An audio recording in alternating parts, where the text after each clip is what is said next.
shine and break out of these chains. Got to tell you how I feel, what's been real moments. No matter where I go, it's always been inside of me. I'm not new to this, I rose to this. Used to be a misfit, find the balance, not the slip. Always searching for the one who knows. I see the lows. Music was the only soul I knew. Now I look to my spirit, keep me uplifted. Yes, I am gifted. Back in the days, I was just another rising statistic. Hey, Jenna! How are you doing today?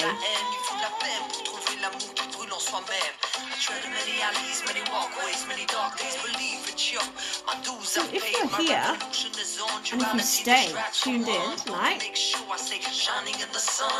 it's because a part of you knows that there is more to life than the bullshit stories we get told.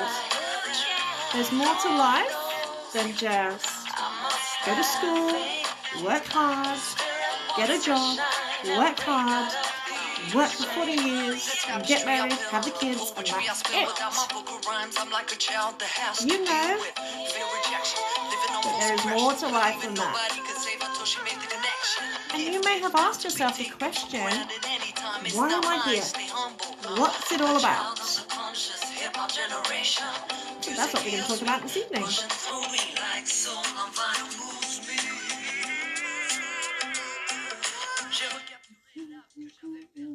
I do love them. They are Aykanna, Aykanna. Love their music. So yeah, you have probably asked yourself the question before, what's it all about? What's it all about? And when I was younger, I didn't believe in life after death, all that kind of stuff. You know, I thought death was the end. But I have learnt so much more and seen so much more since then, because for years it did not make sense to me that we would just go through life, and let's face it, it's a struggle. Even, you know, we had lots of good times, but it is fucking hard. And it never made sense to me that we would just go through life, die, and that'd be it. There had to be a reason. And there had to be more to life than, as I say, just do the work hard, get a job, work till you're 80, and then maybe you have time to enjoy life. That just doesn't make sense. And I've seen more and more people living a life of joy and abundance. You know, they're doing stuff that they enjoy. They're making lots of money doing things that they enjoy. They are fulfilled. You know, they're not just sleepwalking through life.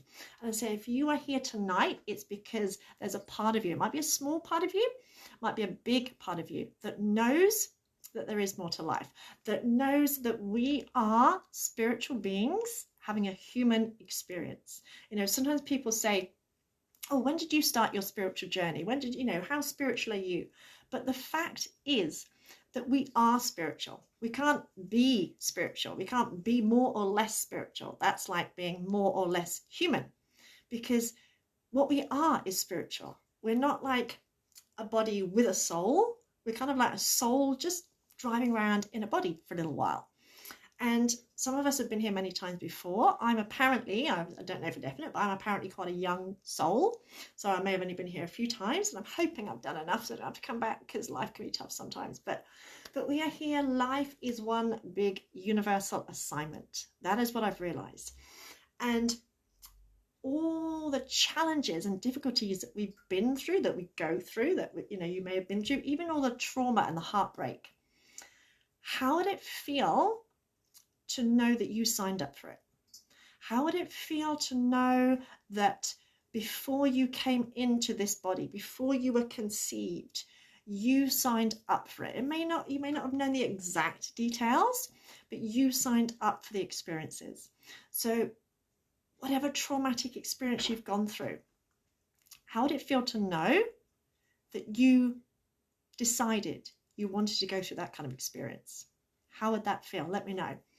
And the thing is, I've been trying to work out what my soul contract is, and I don't know for sure, but I have a feeling one of them at least is self-forgiveness. And the kind of clue to learning to understand what our soul contract is, what our biggest lesson is, what we're here to learn, is to ask yourself, what has been your biggest challenge? What has been the hardest thing for you? What has caused you to sometimes think, why me? I just remember someone else I forgot to invite. What has been something, oh, I did invite her, yeah. Something in your life that at some point you may have asked yourself, why me? What have I done to deserve it? Even if you don't feel that way now, there's been a time when you felt resentful, when you felt angry, or when you felt like, it's not fair. It's not fair. Why should I go through this? And that usually gives a clue as to what you're here to experience and to learn.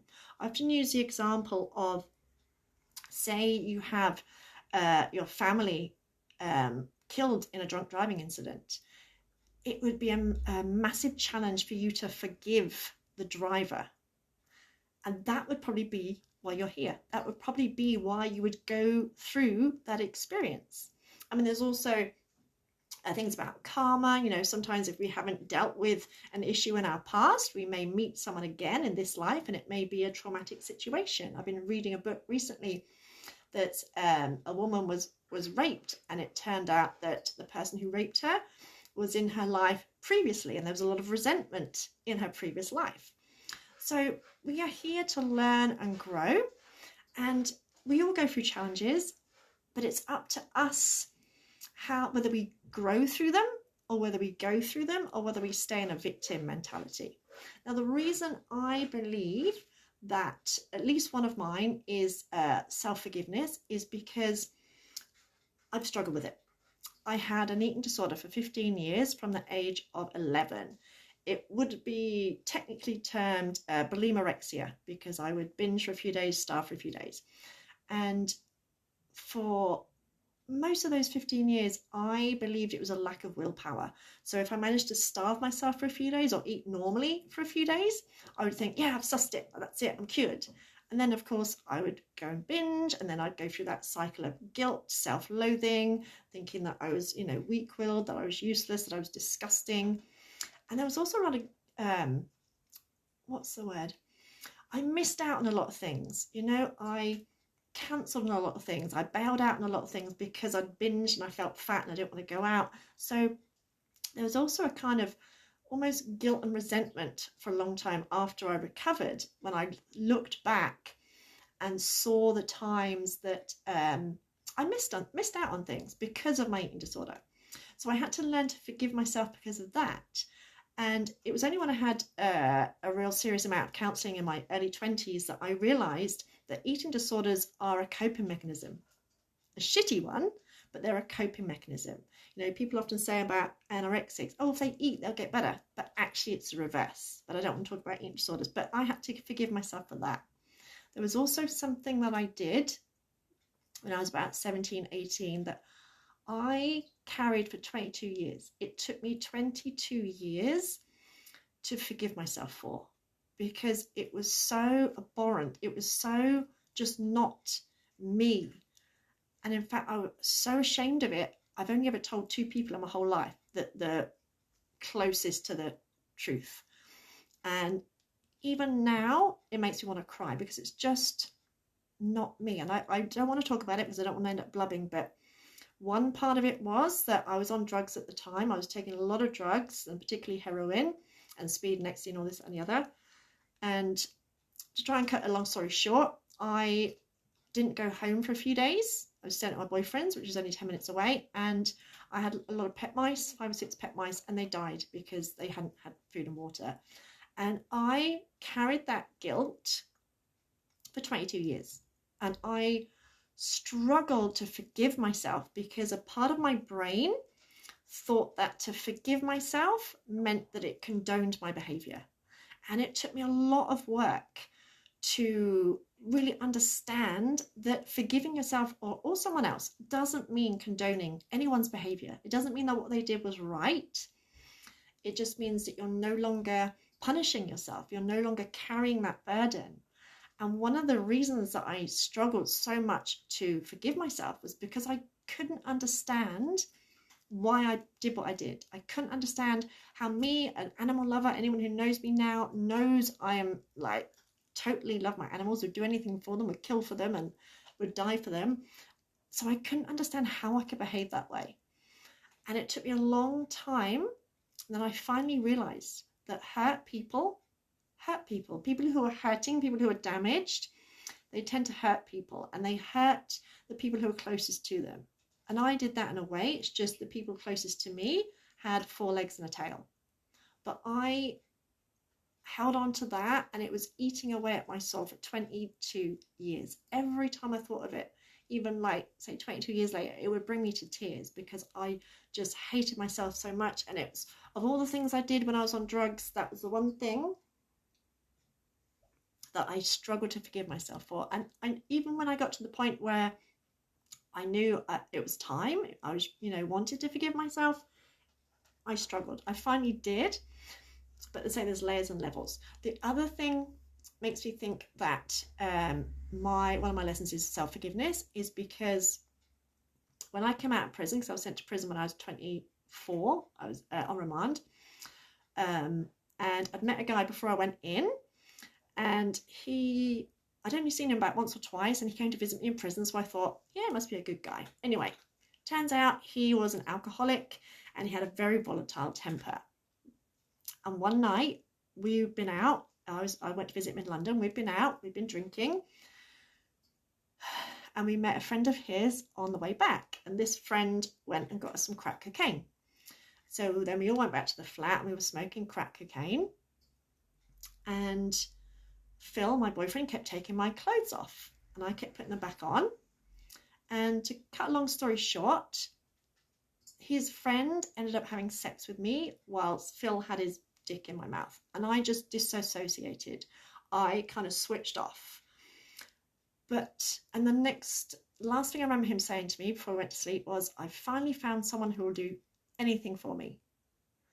And the next morning I woke up before he woke up, and I left. And I went to see my friend Sarah and probably got off my face on drugs. And I didn't tell a soul for years. But I lived with guilt and shame because I didn't put up a fight. I didn't shout and scream. I didn't leave. I mean, I was in the middle of London. He had a violent temper. There was 2 of them. But I had that guilt and shame for a long time, because it was like, well, I didn't do anything. Why didn't I do this? Why didn't I do that? But just as a side note, you'll never know how you're going to behave in any situation until you're in it. I always used to say, if anyone tries anything, I'll bite them, I'll scratch them, or this, that, and the other. But sometimes the way to survive is just to switch off. And that's what I did. But it took me a long time to forgive myself. I probably forgave them quicker than I forgave myself. So that's the reasons I believe one of my lessons is self-forgiveness. And to really experience what we came here to experience, we have to have a big challenge. It's no point saying, oh, I want to learn forgiveness, and then never have a challenge, never have a situation where it's fucking hard to forgive. It's like the other day when I decided that I was no longer going to judge anything. I know it's, but it's been and gone. It's why I can no longer have smear tests. I have to be knocked out, but apart from that, I'm all right. But it's like the other day when I decided that I was no longer going to judge anything as good or bad, right or wrong. It was just is. And 2 minutes later, someone told me something that I was like, and then I started laughing, because it's like, I'm supposed to be not judging. And then I thought, thank you, universe. You provided me with the opportunity, the challenge to prove I can do it. And I had to laugh. So we may wish life was easier. We may wish life was simple. We may wish we didn't have to go through heartbreak and challenges and all the horrible things we go through. But we wouldn't become the best version of ourselves. I wouldn't be the person I am today. I probably wouldn't be sat here today if I hadn't been through all the things I've gone through. So I don't look back on my life with any kind of regret. Not regret's a waste of time. Obviously I wish some things were slightly different, but there's no point. But it's made me who I am today. I've got a greater understanding of people who've been abused, for example. I've got a greater understanding of people with body issues, who self-loathing, people who have had eating disordered eating. So I am grateful for all the lessons that I've been through. And a lot of the most, what's the way to put it? A lot of the There's so many people who've been through horrendous things, and they are doing such powerful things now because they've learned through it. They've grown through it. You know, they've decided they're not going to be a victim of circumstance. They are going to take what they've been through and they're going to use it to help others, which is what I do. So once we can kind of accept that, I took 13 months to get. Sometimes it's really hard, but sometimes just the willingness to forgive, you know, saying I'm willing to forgive. It may not happen straight away, but being willing to forgive. And forgiveness is a gift to yourself. Forgive. It's a gift to yourself. You know, I hear some people say, oh, I can't forgive the girl who bullied me in school because that would be condoning their behavior. And that's not the case. That is not the case at all. Because when you hold on to resentment and anger, the only person you're punishing is yourself. You know, someone may have done something, you know, someone may have murdered your parents or something, but the only person you're punishing is yourself. And with forgiveness, you don't actually have to tell the person. You can just know that you've forgiven them. It's like if I hadn't forgiven those two guys, it's like I'd be carrying them around on my back for the rest of my life. And I didn't want to do that. I wasn't prepared to do that. And we have that choice. It's not easy necessarily, but it is possible. And we learn the most and have the biggest breakthroughs overcoming our darkest times. So if we can kind of get on board with the idea that we're here to learn, if we can get on board with the idea that we signed up for challenges, you know, we may not have had the exact date, the exact situation, but if we can kind of accept that we came here with the intention of going through difficulties, of going through heartbreak, of going through trauma in order to become a more expansive, wiser, more compassionate version of ourselves. Once we can kind of get that on board, once we can kind of take that on, then we lose the why me attitude. We lose the what have I done to deserve it kind of thing. And it's a case of, okay, what am I here to learn? What can I learn from this? How can I grow from this? Because if life was easy and simple, it would be fucking boring. And we wouldn't know how strong we can be. We wouldn't know how courageous we can be. We wouldn't know how resilient we can be. We wouldn't know how brave we can be. We wouldn't know how compassionate we can be. You know, one of my friends, she was abused by her stepmom and her father. And I mean, really abused, like forced to eat her own shit and stuff like that.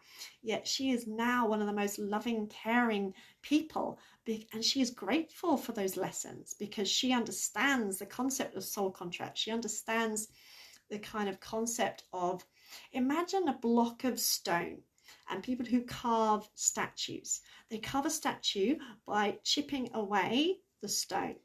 So you can chip away, which is kind of painful, but chipping it away, you're left with an amazing statue. And we can either be broken by life or we can be buoyed by it. We can either see it as like the biggest struggle or our greatest adventure. It is our choice. It is totally our choice. And once we, as I say, once we accept that we are here for a reason, and not only are we here to learn, but we're also here to give. You know, once you've learnt your kind of lessons, your next stage is then to help others, whether it's professionally, as in getting paid for it, or whether it is just being there for others, being more compassionate because you see that we're all struggling in our own way. We're all spiritual beings. We're all spiritual beings having a human experience, and we're all just doing the best that we can. And a lot of people go into victim mentality. They go into, oh, my life's ruined, blah, blah, blah. But they're maybe just not ready yet to evolve. And that is their journey. You know, some people hold guilt because of something that's happened to someone else. I know one of my clients, she sometimes feels guilty because she has more than other people do. You know, she sees people who are in poverty, people on the streets and stuff like that. But they signed up for that. They signed up for that. She may have experienced poverty in one of her previous lifetimes. She may have experienced abuse in a previous lifetime. Feeling guilty for what you have serves no purpose whatsoever. We're all here on our own journey, going through our own struggles, and everyone else is on their journey as well. And once you can kind of understand that concept, you can lose the guilt that you may have got more than someone else, or you may have, your life's better than someone else, blah, blah, blah, because it's not a fucking competition. It's not a competition. My problem's bigger than your problems. It's not a competition. That's not what we're here for. So I'm going to guide you through a meditation to kind of connect with your guides. Now, some people know their guides. I keep hearing a name for my guides, but I haven't quite got it yet. Or you may never have any contact with your guides. You may not know who they are, and that's okay. You may want to have a notebook handy so you can write some stuff down afterwards. And all you need to do is find somewhere that you can sit with your feet flat on the floor, and preferably somewhere where your spine supported so you're not slouched. And if possible, try and make sure there's no distractions. So you might want to put headphones in. That's all good.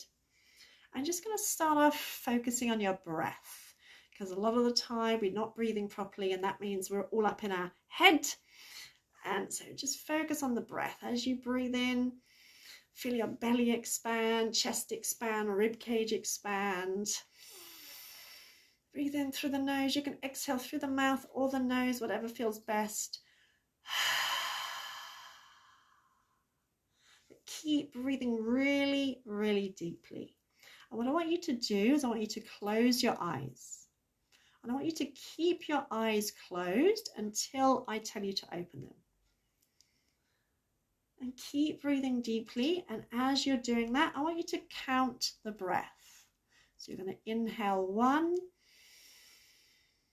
exhale 2, inhale 3,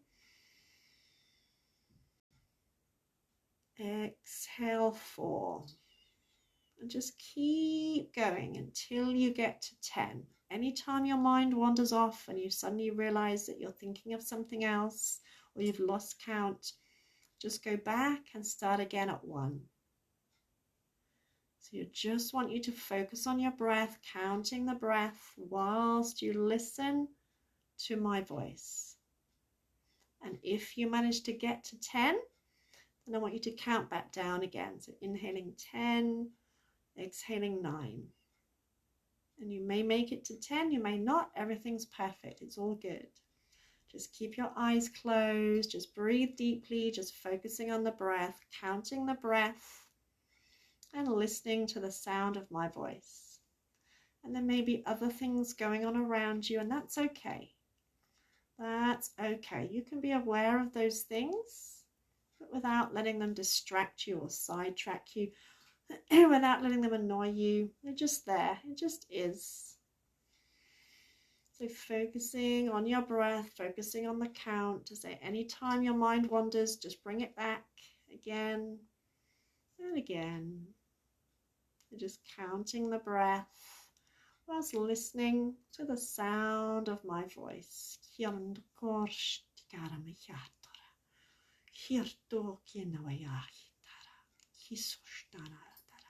Keeping your eyes closed, I want you to imagine looking up, as if you were trying to look up at the ceiling, but keeping your eyes closed. Keep counting the breath, and then look to your right, keeping the eyes closed. Look to the right as if you're trying to look to the side of you.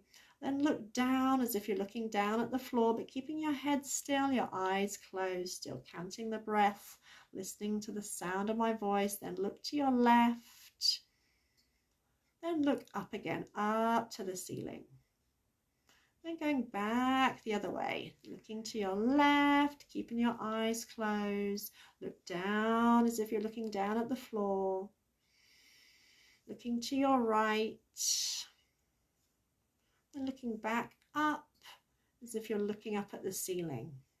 I want you to try and keep your eyes upwards, almost as if you're trying to roll them back in your head, as if you're trying to look at the back of your head. Still counting the breath, still breathing deeply. Anytime the mind wanders, just bringing it back. bringing it back, starting again. Just focusing on your breath and the sound of my voice, whilst keeping your eyes turned upwards as if you're trying to look behind you. And in your mind, in your incredible imagination, I want you to imagine standing in front of a tunnel. The tunnel is behind you. So you've got your back to a tunnel, a kind of vortex, like a hoover, and it's kind of like sucking you in towards the tunnel. And you realize that you are floating. Your feet aren't on the ground, you're floating. You're getting drawn backwards into this tunnel, keeping your eyes turned up, focusing on the breath and the sound of my voice. As you go back into this tunnel, you can see images around the edge of the tunnel, starting off with images of your day today. So maybe seeing a snapshot of what you did this morning, and you keep going backwards, back and back. You feel safe, you feel protected. As you keep going backwards, you start to see snapshots, images of last year. And you keep going backwards, you feel safe, you feel calm, you're just breathing, feeling yourself being drawn backwards through the vortex, through the tunnel. And then you start to go a little bit faster, and you're seeing images of 5 years ago. You keep going back, keep your eyes turned upwards. You're seeing images of 10 years ago. And you're moving a little bit quicker, a little bit faster. You're seeing all these images of 15 years ago, happy memories, people you know, seeing images of 20 years ago. And you're floating backwards, floating, feeling light, feeling carefree, feeling happy. You're seeing images of 20 years ago. Still breathing, still counting the breath, still listening to my voice. You're seeing images of 30 years ago. 40 years ago, 50 years ago. And you start to feel safe and warm. You feel small, you feel nurtured. You can hear sounds around you, muffled sounds, like someone speaking in the next room.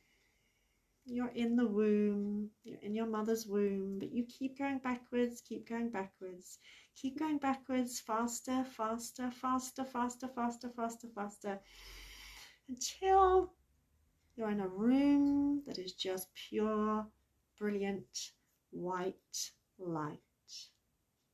You're surrounded by pure, brilliant, white light. Still eyes upwards, still focusing on your breath, listening to the sound of my voice. In this room of just pure, brilliant white light, as you look down at yourself, you're no longer in your earth suit. You're no longer in the body that you were a moment ago.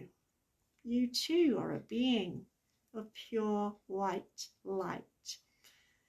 Hoi karishnak tuiaraha, ko ama hiara tui kamaratigara shana, hiara watiar koto umahaikia darashnakadara, hiala helewariatorala, ikalala lawanala yakiara, heliartola kiala konhala noitara. You are seeing yourself as a pure, brilliant white light, a being of light. And as you glance to your left, you see a beautiful archway, a really ornate, beautiful archway. And through that archway walks in your guide. You recognize them, not by sight, but by sense. You know that they're here to help you. Still counting the breath, still keeping your eyes closed. So you see your guide, you feel safe, you feel protected, you feel loved. You just feel pure love. No fear, no worries, just pure love. You can ask your guide questions. You can ask them, why am I here? What am I here to learn? What am I here to give? Use this opportunity now to ask your guide whatever it is you want to ask them.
And you hear the message in your mind, in your heart, in your cells.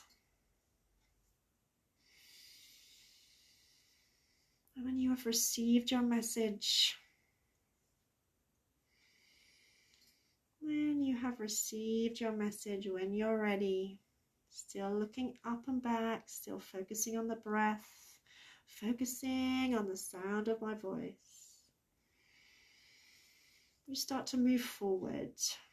You're floating, floating, floating, moving forward, back into the tunnel, back into that space where you felt warm, safe, protected, nurtured, loved. Moving forward,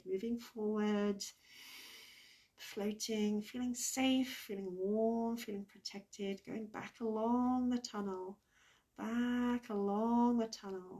Again, seeing images of your life from 40 years ago, moving forward 30 years ago, moving forward 20 years ago, 15 years ago, moving faster now, seeing images of 10 years ago, 5 years ago, last year, this morning, and you float back and land in your chair, back in your earth suit, back in this present moment, knowing you have the gift of the knowledge that you seek. You may not be consciously aware of it right now, but it will come. Still focusing on the breath, counting the breath. Inhale 1, exhale 2, inhale 3, exhale 4. Keep counting, keeping your eyes closed. Look to your left as if you're trying to look out of the corner of your eye. Look down towards the floor, keeping your eyes closed. Look to the right. Then look back up to the ceiling, keeping your eyes closed. Look to your right. Look down towards the floor, keeping your head still, body still. Looking to your left. Looking back up towards the ceiling, then looking towards your third eye point, the space between and behind your eyebrows. And as you gaze at that point, notice what you see. At first, it may just seem like shades of dark and light. But then you may notice on the screen of your mind, you may notice shapes, colors, symbols, like looking through a kaleidoscope. There is the wisdom that you seek.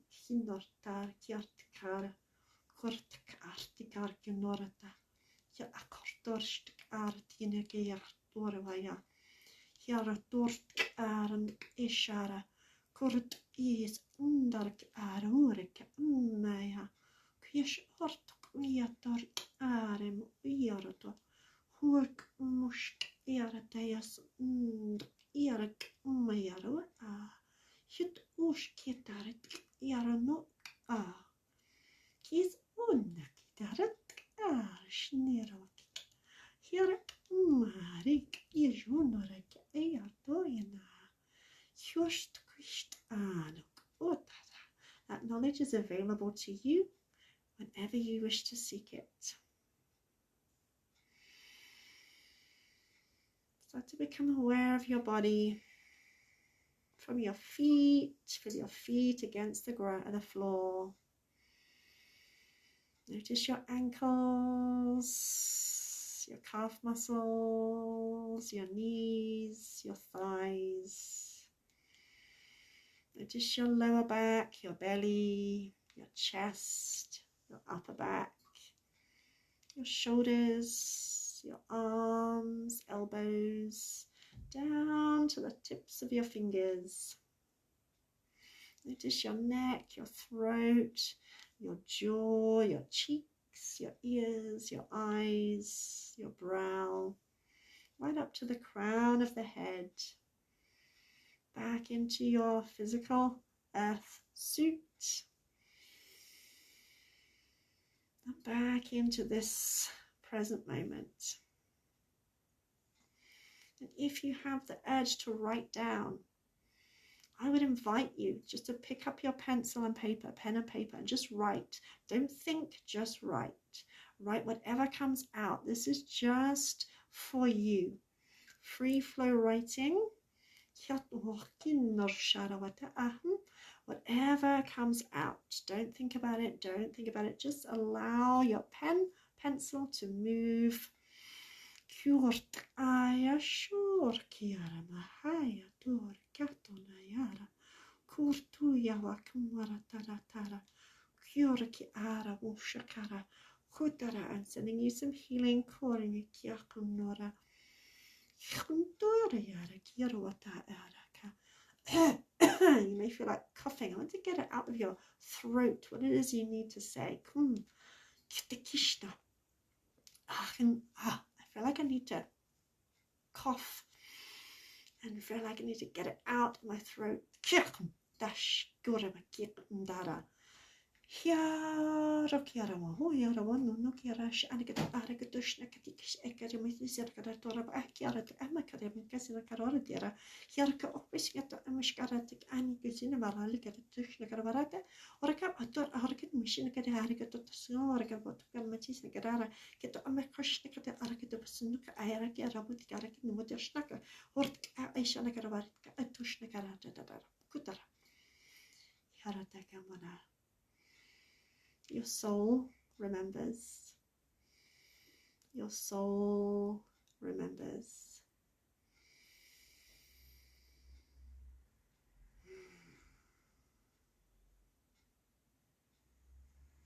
Daksha. Bless you, beautiful soul. If you wish to share your experiences with me, that would be amazing. If you want to keep them just for yourself, that's perfect too. I send you love and light.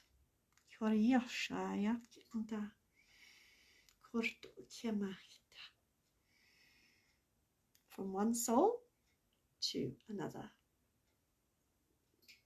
Namaste, Om Shanti.